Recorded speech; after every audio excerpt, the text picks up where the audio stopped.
Hey guys, and welcome back to the Tutorial Millennial channel. In this video, I'm going to be showing you guys how you can share a website on Pinterest. So to do that, you're just going to go to a browser and copy the link of the website you want to share.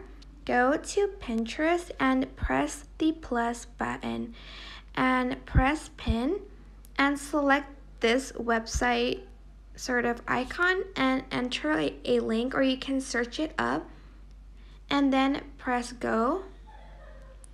And then after that, you are just going to press save and you're just going to put it in a Pinterest board. So I'm just going to put it in like poems or something like that. And I think I have saved it to poems. As you can see, I have sort of shared my website on Pinterest, sort of my blog, I meant not my website, but that is basically it. I hope this tutorial was helpful for you guys. Don't forget to like, comment, share, and also subscribe to this channel if you haven't done that.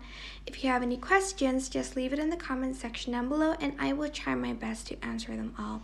Thank you so much for watching. Bye!